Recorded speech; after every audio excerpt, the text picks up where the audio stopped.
Well, good morning, and here we are once again at the very lovely and sunny corner of Glenwood and Lund.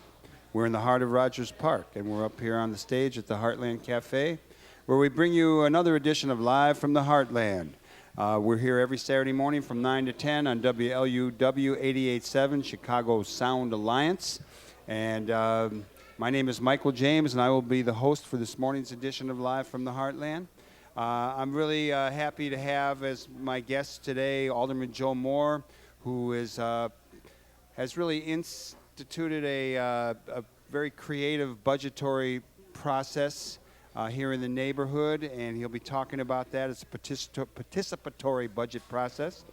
And we're going to start off the show with my friend Dean Milano, who is a longtime Chicago musician. He comes from a musical family. His uncle was a player, and probably a lot of other members of his family.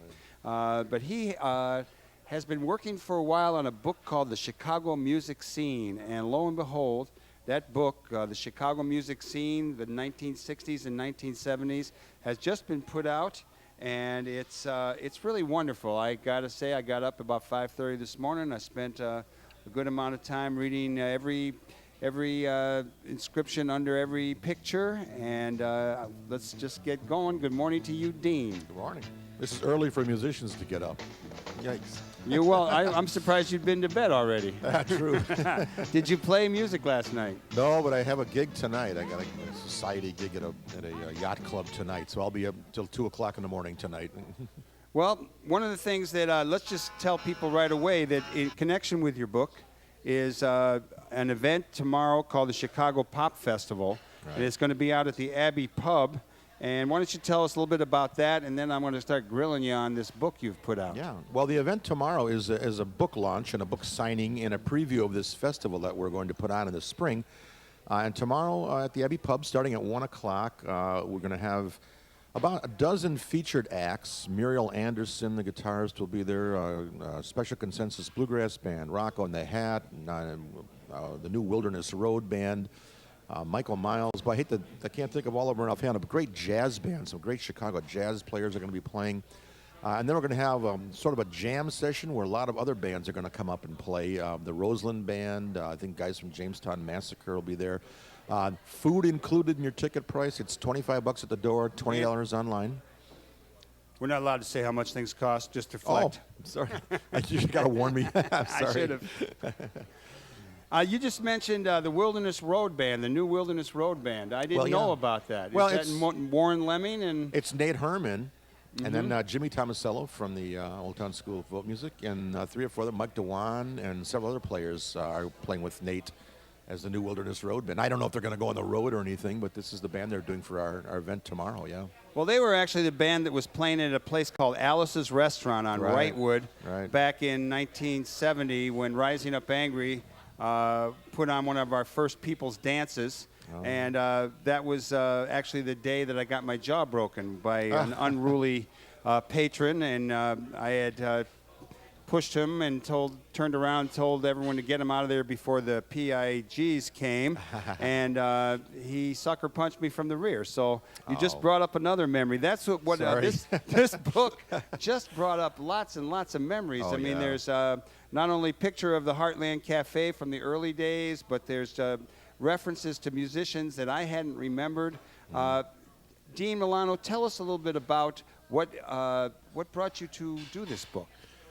Well, a friend of mine wrote a book for this series on the history of Glen Ellen, a town that he and I grew up in. And we were reading the book, and my wife looked at the book, and she said, Dean, you should write a book. And I said, really? What would I write about? So I thought about it, and I came back to her the next day and said, how about this, the Chicago music scene of the 1960s and 70s? I said, I think I know a lot about that scene, because I was in it. I started playing in Chicago in 1966.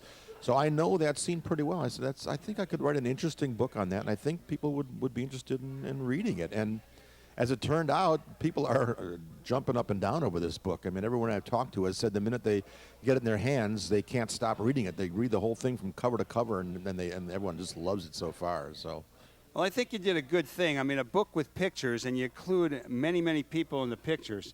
Pictures in the book. People really get excited about not only seeing themselves or their friends from days gone by.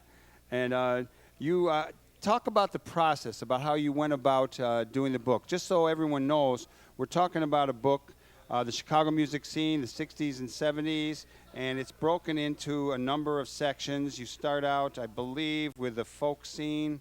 You go to blues, R&B and soul, country and bluegrass, jazz and big band, rock, pop, and show bands. How did you put it together, Dean? Well, I wanted to give a good sampling of what that scene was like during those 2 decades because it was such an exciting scene in not only Chicago music but music around the world.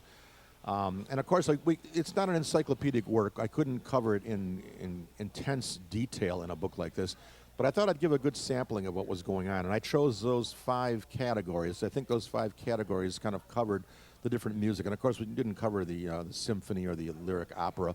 But we did cover pop music, basically, from that era. And I also wanted to give recognition to a lot of players that had been forgotten over the years, and a lot of great players who made some great music, and they were kind of forgotten. And I think this book will kind of bring them back to the limelight. In fact, quite a few bands have contacted me telling me they've reformed since the book came out. They've called the members after 30, 35 years, and they've gotten back together again, and they're playing again because of the book. And several of them will be at the party tomorrow and at the festival in the spring also. You were in some bands yourself. Why don't you Oh, give yeah. people a little bit of an update on your original activities in the band world? Well, I started out, of course, in '66 playing in garage bands and stuff. I had a band called Grope that played rock and roll cover tunes, and we played all the youth centers and clubs in the suburbs. We opened for the Crying Shames, the Shadows of Night, Saturday's Children, all these different bands. And then over the years, I got more interested in other types of music, jazz, country, bluegrass, Cajun music, and I've played in virtually every type of band you could imagine since then. And today, I'm writing music, and I've got 2 CDs out. I'm working on a 3rd one, and I have people that play with me, and now I go out and I play my original songs, and it's a lot of fun. It's very rewarding playing original music. It's very different than playing covers, I can tell you that. What was your experience in contacting all these people? You know, I know you and I had a number of meetings. You looked through a lot of photos that I had from the Heartland and the earlier Rising Up Angry and Cooperative Energy Supply. You must have had that similar experience with many, many people.